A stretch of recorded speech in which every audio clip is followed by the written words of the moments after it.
నమస్కారం ABK news కి స్వాగతం. హెడ్లైన్స్ చూద్దాం. జనజాతర సభలో ఆకట్టుకున్న రాహుల్ రేవంత్ ప్రసంగాలు.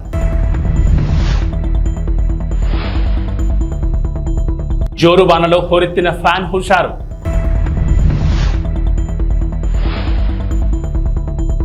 వైఎస్ఆర్సీపీ ఎమ్మెల్యే అభ్యర్థి కంబం విజయరాజు ఎన్నికల ప్రచారం. మహానేత స్వర్గీయ ఇందిరాగాంధీ ప్రాతినిధ్యం వహించిన మెదక్ పార్లమెంట్ నియోజకవర్గం నుంచి పోటీ చేస్తున్న నేల మధు ముదిరాజ్కు కాంగ్రెస్ అధినేత రాహుల్ మద్దతు పలికారు.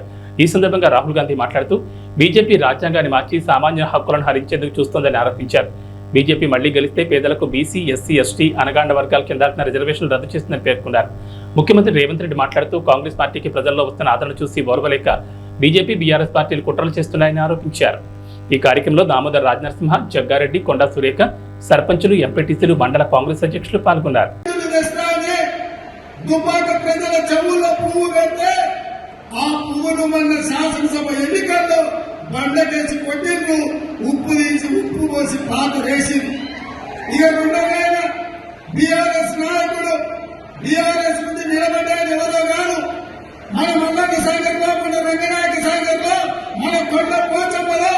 వేలాది ఎకరాల భూములను వేలాది మంది రైతులను ముంచి వాళ్ళ సొంత భూములు मनरेगा పథకంలో భాగంగా ఈ రోజు కార్మికులకు 250 రూపాయలు దొరుకుతూ ఉన్నాయి. सरकार आने के बाद उनको 400 रुपए मनरेगा के लिए मिलेंगे. అది వచ్చే ప్రభుత్వం వచ్చిన తర్వాత मनरेगाలో భాగంగా 400 రూపాయలు కార్మికులకు ఇవ్వడం జరుగుతుంది. और जो आशा और आंगनवाड़ी में महिलाएं काम करती हैं उनकी आमदनी हम दुगनी करने जा रहे हैं. ఎవరైతే ఆశాలో ఉన్నారో, అంగన్వాడీలో పనిచేస్తున్నటువంటి మహిళలు ఉన్నారో వాళ్ళకు వచ్చేటటువంటి సంపాదన ఏదైతే ఉందో దాన్ని మేము రెట్టింపు చేస్తాము. గట్టిగా చెప్పండి కొట్టండి. भाइयों बहनों मैं आपको साफ बताना चाहता हूँ. స్నేహితులారా, సోదర సోదరీమణులారా, నేను మీకు స్పష్టంగా చెప్పాలనుకుంటున్నాను. एक लाइन में मैं आपको इंडिया सरकार के बारे में बताना चाहता हूँ. కేవలం ఒకే ఒక పంక్తిలో, ఒకే ఒక లైన్లో, ఒకే ఒక వాక్యంలో నేను ఇండియా ప్రభుత్వాన్ని గురించి నేను చెప్పాలనుకుంటున్నాను. जितना पैसा नरेंद्र मोदी जी ने हिंदुस्तान के अरबपतियों को दिया है उतना ही पैसा हम हिंदुस्तान के गरीब लोगों के बैंक अकाउंट में डालने जा रहे हैं. ఎంత సొమ్మైతే నరేంద్ర మోడీ గారు కోటీశ్వరులకు, ధనవంతులకు, కుబేరులకు ఇచ్చారో అంత సొమ్మును మేము పేదల యొక్క బ్యాంకు అకౌంట్లలో వేస్తాము. अंत में भाइयों बहनों, ये अम्बेडकर जी का संविधान है, गांधी जी का संविधान है, इसकी हम सबको मिलकर रक्षा करनी है. స్నేహితులారా, నేను చేతిలో పట్టుకున్నటువంటి పుస్తకం ఏదైతే ఉందో అది అంబేద్కర్ గారు రాసినటువంటిది, గాంధీ గారి స్వప్నం. కాబట్టి ఆ పుస్తకాన్ని, ఆ సంవిధానం అంటే ఆ రాజ్యాంగాన్ని పరిరక్షించుకోవాల్సిన బాధ్యత ప్రతి భారతీయుడి మీద ఉంది. रिजर्वेशन की रक्षा करनी है, पब्लिक सेक्टर की रक्षा करनी है, किसानों, मजदूरों, बेरोजगार लोगों को की रक्षा करनी है. రిజర్వేషన్ల ఫలితంగా రిజర్వేషన్లను మనం కాపాడుకోవాలి. అదే విధంగా కార్మికుల్ని కాపాడుకోవాలి, కర్షకుల్ని కాపాడుకోవాలి, పేదవాళ్ళని కాపాడుకోవాలి. ఇవన్నీ కాపాడుకోవాలి. పక్షపాతి బీసీలు బాగా బతకాలి, వాళ్ళు బాగా ఉండాలి అనేటువంటి ఆలోచనతోటి మేనిఫెస్టోలో బీసీ గణన చేయమని చెప్పడం మనందరికీ కూడా అదృష్టంగా భావించాలి. మరి ఈరోజు బీజేపీ పార్టీ మైనార్టీల రిజర్వేషన్ తీసేస్తాము అని మాట్లాడుతూ మైనార్టీ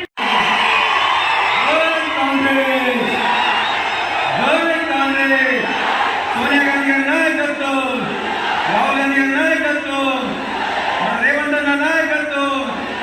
చాలా సంతోషం అన్న.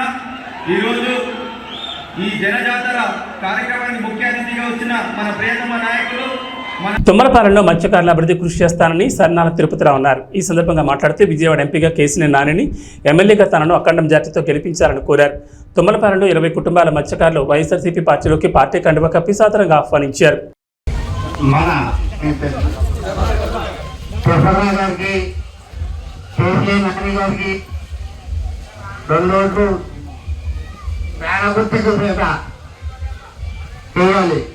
అయితే ఒకటి పోయినసారి చంద్రబాబు నాయుడు గారు వస్తారని అన్నారు. అయితే చంద్రబాబు నాయుడు వస్తే కలకత్తా నుంచి పుణ్యవాడ నుంచి బెంగళూరు దాకా వెయ్యి తీసేపడంగా అప్పుడే జరిగింది. ఇప్పుడు కూడా చంద్రబాబు నాయుడు గారిని ఓటు వేస్తే ఇది ఇప్పుడు మన ముందే బేస్ కూడా పార్టీ చేస్తారు, కంపల్సరీగా అవుతారు. పార్టీ చేస్తారు. చంద్రబాబు నాయుడు గారు సీఎంగా అవుతే ఒక భూమి తప్ప చర్చలు తప్ప మన ఉండే బేస్ కూడా పార్టీ చేయగలుగుతారు. మనం ఎక్కడో ఇతర రాజ్యాలు కూడా కానీ దేవి కానీ అవకాశం ఉండదు.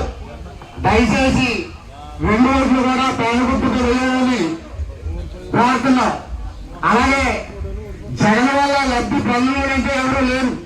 ఆ పార్టీ ఈ పార్టీ లేదు. తెలుగుదేశం పార్టీ అయినా, వైసీపీ పార్టీ అయినా, జనసేన పార్టీ అయినా, ఏ పార్టీ వాళ్ళైనా ప్రతి రేషన్ కార్డు కూడా 1,00,000 రూపాయలకి ఇస్తాయి. అమ్మఒడి అవుతూనే ఉన్నాయండి. వేరే మొత్తం మీద మీరు లెక్క చూసుకుంటే 1,50,000 తుమ్మలపాలెం వైఎస్ఆర్ కాంగ్రెస్ పార్టీ నాయకులకు, కార్యకర్తలకు, సానుభూతి పరులకు, ఈ గ్రామ ప్రజానీకానికి అందరికీ కూడా పేరు పేరున నమస్కారాలండి. రేపు 13వ తారీఖు జరుగుతున్న ఎలక్షన్లో ఇక్కడ ఈ నియోజకవర్గానికి నేను ఎమ్మెల్యేగా, కేశినేని నాని గారి ఎంపీగా పోటీ చేస్తూ ఉన్నాం. మీ ఆశీస్సులు, మీ ఆదరణ అందరూ కూడా ఇవ్వాలని మేమంతా కూడా కోరుకుంటూ ఉన్నాం. కొంతమంది చెప్తా ఉన్నారు, ఈ 5 సంవత్సరాలు బట్టి మేము అది చేసాం, ఇది చేసాం అని చెప్తా ఉన్నాడు. ఇవాళ జగన్మోహన్ రెడ్డి గారు ఇచ్చిన ప్రతి ఒక్క పథకాన్ని కూడా ప్రతి ఒక్కళ్ళకి కూడా ఇంటికి తీసుకెళ్ళి ఈరోజు వైఎస్ఆర్ కాంగ్రెస్ పార్టీ ఇవ్వడం జరిగింది. అవి ఏం జరగలేదు, అవి ఏం ఇవ్వలేదు అని చెప్తూ ఉన్నాడు. ఇక్కడ చాలామంది పెద్దలు ఉన్నారు, మీ అందరికీ తెలిసినవి. ప్రతి ఒక్క ఇంటికి కూడా ఏ పార్టీలకి సంబంధం లేకోకుండా అందరికి కూడా ప్రతి ఒక్క సంక్షేమ పథకం ఇంటికి వెళ్ళింది. అభివృద్ధి అనేది ఎక్కడ ఏది కావాలో జరుగుతూ ఉన్నది. అవి కూడా ఇన్ని అబద్ధాలు ఆడుతూ ఉన్నాడు. ఇట్లాంటి అబద్ధాలకు పోలవరం నియోజకవర్గం టీ నరసాపురం మండలం బొర్రంపాలెం గ్రామంలో జడ్పీటీ సభ్యులు సామంతపూడి సూరిబాబు ఆధ్వర్యంలో బీసీ ఆత్మీయ సమావేశం నిర్వహించారు. ఈ కార్యక్రమానికి ముఖ్య అతిథిగా పోలవరం శాసనసభ్యులు తెల్లం బాలరాజు, కారుమూరి సునీల్ కుమార్ పాల్గొన్నారు.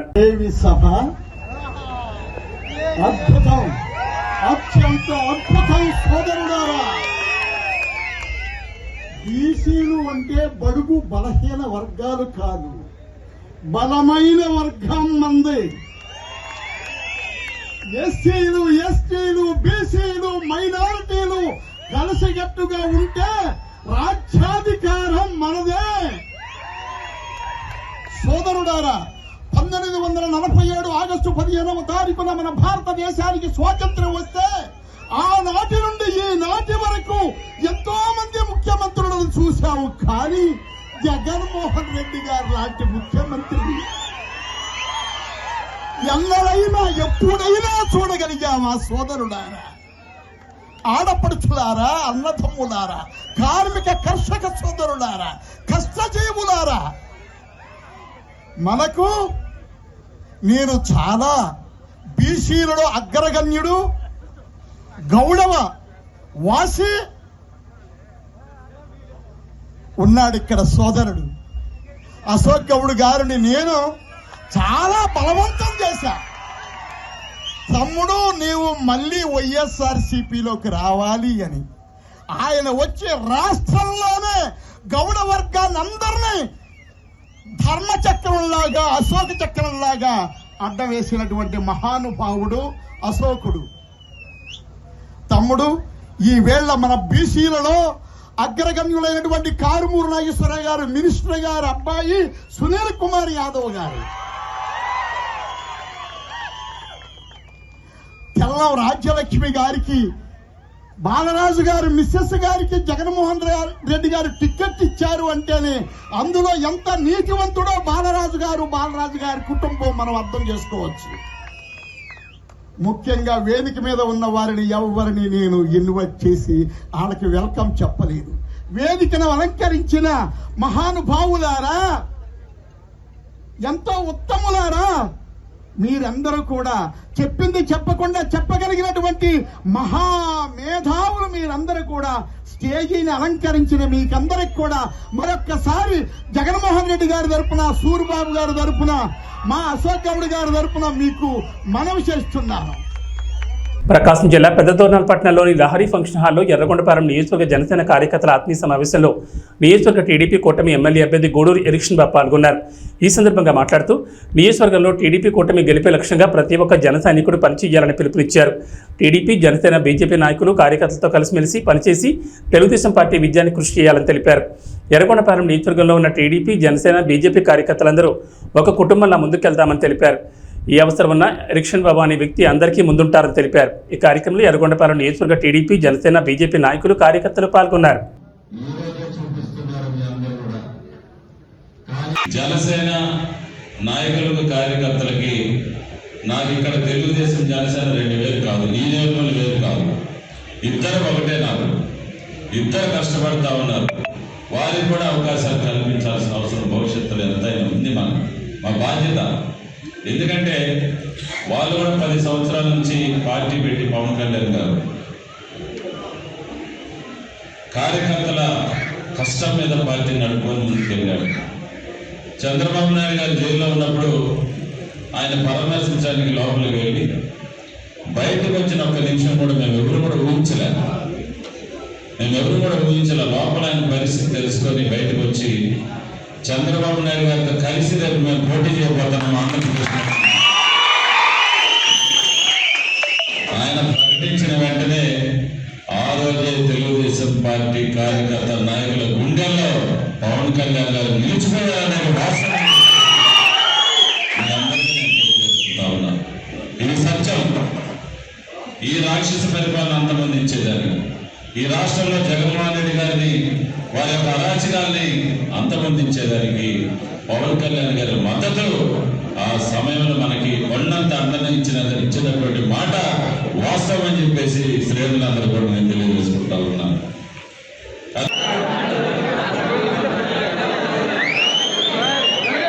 ఎన్టీఆర్ జిల్లా జగ్గేపేటలోని ప్రజల జీవితాల్లో వెలుగులు నింపడమే లక్ష్యంగా తెలుగుదేశం, జనసేన, బీజేపీ ప్రజాకూటమి అద్భుతమైన మేనిఫెస్టోను రూపొందించిందని బంగమిటి రాధాకృష్ణ అన్నారు. ఎన్టీఆర్ జిల్లా జగ్గేపేట నియోజకవర్గం కూటమి అభ్యర్థి విజయాన్ని కాంక్షిస్తూ కూటమి ఎమ్మెల్యే అభ్యర్థి శ్రీరామ్ రాజగోపాల్ తాతయ్యతో కలిసి జగ్గేపేట మండలంలో గండ్రాయి, మల్కాపురం గ్రామాల్లో ఎన్నికల ప్రచారం నిర్వహించారు. 3 రోజులు మనం అంతా క్యాంపెయిన్ చేయడానికి ఉంది. ఎక్కువసేపు మాట్లాడకుండా దయచేసి మిమ్మల్ని అందరూ ఒకటే ఆలోచించమని చెప్పి కోరుతా ఉన్నాం. ఈ ల్యాండ్ టైటిలింగ్ యాక్ట్ అని చెప్పని కొత్తగా జగన్ రెడ్డి గారు తీసుకొస్తా ఉన్నారు. మీ అందరికీ ఏదో ఒక స్థలము లేదంటే పొలం ఏదో ఒకటి మీ పేరు మీద ఉంటుంది కదా, అది మీ హక్కే కదా, అది మీరు కష్టపడి సంపాదించుకుందే కదా. కొత్తగా ఆయన మీకు హక్కు, మీ స్థలం మీద మీకు హక్కు కల్పించడానికి ఆయన చట్టం తీసుకొచ్చి కాగితాలు ఆయన దగ్గర పెట్టుకుంటారని చెప్పంట. అలాంటి వాళ్ళు నమ్మచ్చా లేదని చెప్పని కూడా అందరూ ఒకసారి ఆలోచించమని చెప్పని కోరుతా ఉన్నాం. అది సంక్షేమం పేరని చెప్పని మొత్తం అందరి దగ్గర దోచేసి ఇవాళ ఎన్నికల వేళల్లో ప్రతి అభ్యర్థికి, అధికార పార్టీ అభ్యర్థికి మీకు 5,000 రూపాయలు ఓటుకి ఇవ్వమని చెప్పని పంపించారు. 5,000 రూపాయలు ఓటు తీసుకోండి, తప్పకుండా ఓటు మాత్రం మన తాతయ్య గారికి ఇవ్వమని చెప్పని కోరుతా ఉన్నాం మిమ్మల్ని అందరినీ. 5,000 మన ప్రభుత్వం ఇప్పుడు 500-600 రూపాయలు ఉంటే ఈరోజు 1000 రూపాయలు దాటిపేసి గ్యాస్ సిలిండర్. దాని దృష్టిలో ఉంచుకున్న నాయకుడు దీపం పథకం ద్వారా ప్రతి ఇంటికి కూడా సంవత్సరం 3 గ్యాస్ సిలిండర్ కూడా అందజేయడం జరుగుతుంది. అదేవిధంగా ఆర్టీసీ బస్ ఛార్జీలు ఈ ప్రభుత్వం వచ్చిన తర్వాత 5-6 సార్లు బస్ ఛార్జీలు పెరిగినాయి. దాని దృష్టిలో ఉంచుకున్న మన నాయకుడు మహిళల కోసం ఆర్టీసీ బస్సులో ఉచిత ప్రయాణం కూడా కల్పించబోతారని చెప్పి కూడా తెలియజేస్తా ఉన్నాం. ప్రత్యేకంగా యువత కోసం లోకేష్ బాబు పాదయాత్ర చేస్తా ఉంటే చాలామంది యువత వాళ్ళ యొక్క సమస్యలు చెప్పారు. చదువుకున్న ఉద్యోగాలు లేవు. మన ప్రభుత్వం వచ్చిన తర్వాత యువతకు ఉద్యోగం కల్పించడం, ప్రభుత్వ ఉద్యోగాలు ఒకవైపు, పరిశ్రమ స్థాపించి ప్రైవేట్ ఉద్యోగాలు, అదేవిధంగా ఐటీ సంస్థలు ఏర్పాటు చేసి ఐటీ జాబ్ కూడా 20 లక్షల మంది ఉద్యోగాలు కల్పిస్తారు. ఎవరికైతే ఉద్యోగం లేదో అటువంటి వాళ్ళకి నిరుద్యోగ భృతి కింద ప్రతి నెల 3,000 రూపాయలు కూడా అందజేయడం జరుగుతుంది. ఇవన్నీ దృష్టిలో ఉంచుకోండి. ఎవరికైతే పేదవాళ్ళకి సొంత ఇంటి లేదో ఇంటి స్థలం 3 సెంట్లు స్థలం ఇచ్చి పక్కా గృహం కూడా ఏర్పాటు చేస్తారు. అదేవిధంగా ఇంటింటికి కూడా కుళాయి పప్పు కూడా ఏర్పాటు చేస్తామని చెప్పి కూడా మనం మేనిఫెస్టోలో చేసాం. మరి బీసీ ఎస్సీలకు ఈరోజు ఎస్సీలకు 50 సంవత్సరాలకే పెన్షన్ ఇస్తా ఉన్నాం. ఎస్సీలతో పాటు బీసీలకు కూడా రాబోయే రోజుల్లో మన ప్రభుత్వం వచ్చిన తర్వాత 50 సంవత్సరాలకే వృద్ధాప్య పెన్షన్ కూడా ఇవ్వడం జరుగుతుంది. ఏదైనా సరే బీసీలు కావచ్చు, ఎస్సీలు కావచ్చు, రైతాంగం కావచ్చు, యువతకి, మహిళలకు అందరూ మేలు జరగాలంటే తెలుగుదేశం పార్టీ అధికారం వస్తేనే సాధ్యపడుతుంది. ప్రత్యేక పొదుపు సంఘ మహిళల కోసం మన ప్రభుత్వం వచ్చిన తర్వాత 10 లక్షల వరకు కూడా వడ్డీ కట్టగల. ఈ రోజు ప్రభుత్వం 3 లక్షలు మాత్రమే. తాడేపల్లిగూడెంలో దేవాదాయ ధర్మాదాయ శాఖ మంత్రి కొట్టు సత్యనారాయణను ప్రభుత్వ కార్యాలయం నుంచి ఉద్యోగులు బయటకు పంపన్నారు. తాడేపల్లిగూడెంలో పోస్టల్ బ్యాలెట్ ఓట్లు వేస్తున్న ఉద్యోగులను బెదిరించిన మంత్రి కొట్టు సత్యనారాయణపై ఉద్యోగులు తిరగబడ్డారు. మీరు బెదిరిస్తే బెదిరిపోయే రోజులు పోయాయి, భయపడిపోయేవాడు ఎవరూ లేరని అన్నారు. మీ కాలం చెల్లిందంటూ మంత్రిపై ఉద్యోగులు తిరగబడడంతో పోలీసుల సాయంతో జారుకున్న పరిస్థితి నెలకొంది.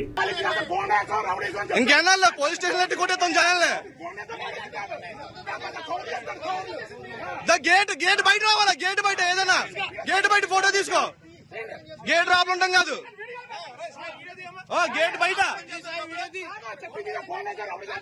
గేట్ బయట బాబు అటు కూడా తీయమ్మా, అటు తీసేసి ఒకరితో కాదు అందరూ తీ. आप लोग को देखो,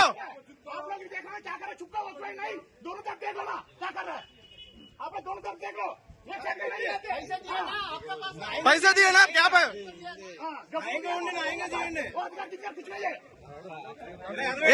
इलेक्शन ड्यूटी है, हमको भी हिंदी मालूम है. चल जाएगा आप लोग क्या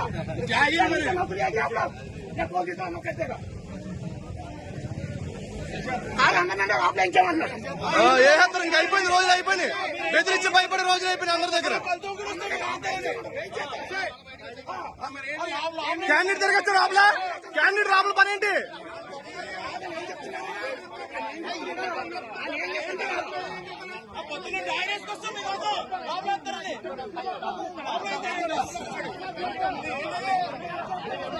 అండ్ క్యాండిడేట్ రాబుల పని ఏంటి?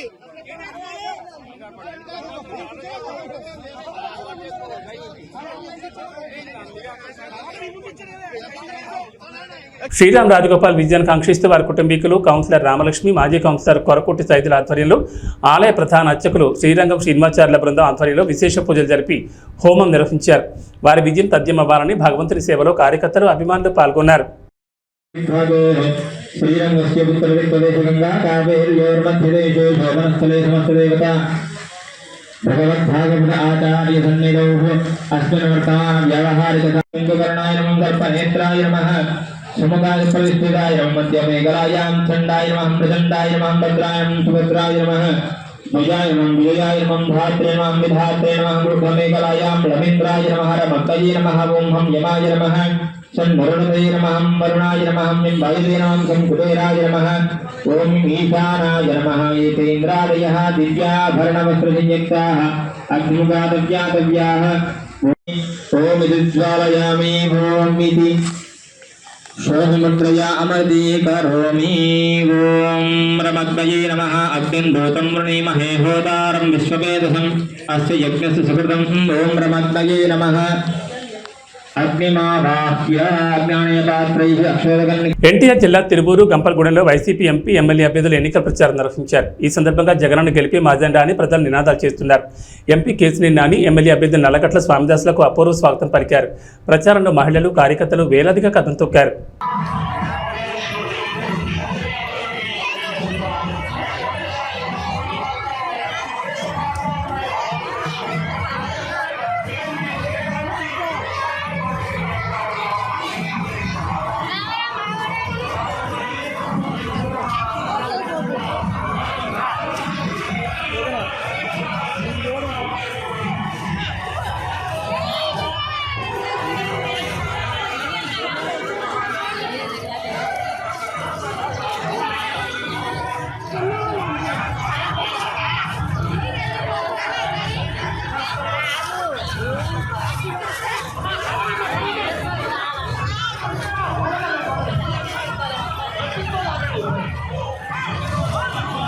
ఈ జెండా ముందుండాలి, మాకు అడ్డం వస్తుంది. మంచి గెలపట్ల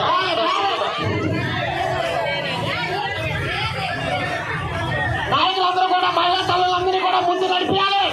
ఎక్కడో అక్కడే పక్కన వెళ్ళిపోతున్నారు, అలా జరగకుండా చూడండి.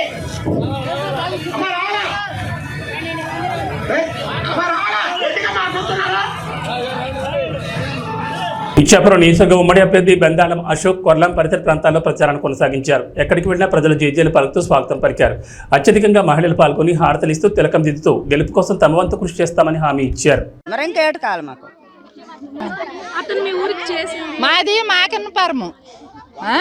నా పేరు మధ్యలో మాలక్ష్మి. మాకు అశోక్ బాబే కావాలి. మాకు అశోక్ బాబుకే గెలిపిస్తాం. చంద్రబాబు నాయుడు గెలల్లా, అశోక్ బాబు గెలల్లా, రామ్మోహన్ నాయుడు గెలల్లా.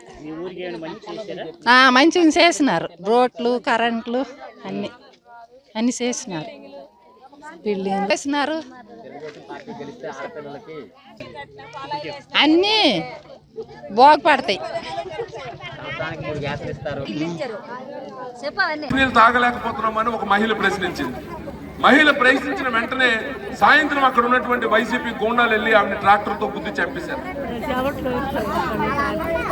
ఈరోజు దాని మీద కేసు లేదు. ఒక చిన్న కుర్రోడు వాళ్ళ అక్కని ఎందుకు ఏడిపిస్తున్నారని అడిగితే 10వ తరగతి కుర్రోడిని పెట్రోల్ పోసి తగలబెట్టేశారు. కేసు లేదు.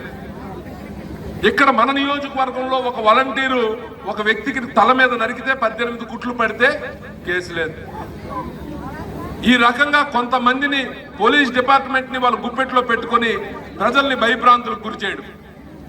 ఇక పనికిమాలిన వ్యవస్థ మీకు తెలుసు, వాలంటీర్ వ్యవస్థ.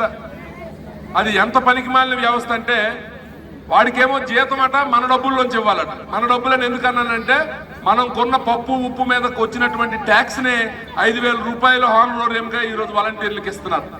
మన డబ్బు ఆడికి ఇస్తే ఆడొచ్చి మన భుజాన్ని కూర్చుంటున్నాడు. మీరు తెలుగుదేశం వాళ్ళు మీటింగ్కి వెళ్తే మీకు పెన్షన్ కట్ చేస్తాం, మీకు తెలుగుదేశం వాళ్ళు మీటింగ్లకు వెళ్తే మీకు రేషన్ కార్డు కట్ చేస్తాం, లేకపోతే అమ్మఒడి ఇవ్వం అని బెదిరిస్తున్నాడు. ఈరోజు వచ్చి మన మీద పెత్తనం చెలాయించే ప్రయత్నం. ఈ మధ్యన ఇంకో కొత్త డ్రామా. పాపం పెన్షన్ తీసుకుంటున్నటువంటి పెద్దవాళ్ళు ఇక్కడ చాలా మంది ఉన్నారు. ఎలాంటి డ్రామాలు ఆడుతున్నారంటే, అమ్మ నాకు తెలియక అడుగుతాను, 5,000 రూపాయలు నీకు ప్రభుత్వం ఇస్తుంది కదా, ప్రభుత్వం ఇస్తుంది. ప్రభుత్వం ఇస్తే నువ్వు ఎవరికి పనిచేయాలి? ప్రభుత్వంకా పార్టీకా? ప్రభుత్వానికి పనిచేయాలి. మరి ఈరోజు నువ్వెందుకు రాజీనామా చేశావు? ఎందుకంటే ఎలక్షన్ కమిషన్ నీకు క్లియర్గా గైడ్ లైన్స్ ఇచ్చింది. ఎట్టి పరిస్థితుల్లో ఎలక్షన్కి సంబంధించినటువంటి ఏ ఒక్క కార్యక్రమంలోనైనా వాలంటీర్ కానీ ఉంటే అక్కడ వాడిని వెంటనే వాడికి క్రిమినల్ కేసులు కట్టి వాడిని ఎట్టి పరిస్థితుల్లో కూడా ఉద్యోగం రాకుండా చేస్తామని చెప్పింది. చెప్పగానే జగన్మోహన్ రెడ్డి ఉలికి పడ్డాడు. వెంటనే ఏం చేశాడు?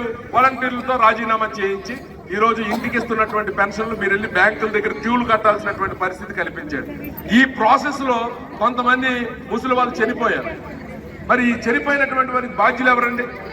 ఏమంటే ఈ చనిపోవడం కూడా చంద్రబాబు నాయుడు గారు తప్పని చంద్రబాబు నాయుడు మీద తోసే ప్రయత్నం చేస్తున్నాడు. అంటే తండ్రి శవం పక్కన సంతకాలు తీసుకున్నటువంటి ఈ దగుల్బాజీ వెధవకి ఆఖరికి శవాలతో రాజకీయం చేయడం అలవాటు అయిపోయింది. 2019లో అలపేస్తున్నాడు, అది చంద్రబాబు నాయుడు గారు తప్పు అంటున్నాడు.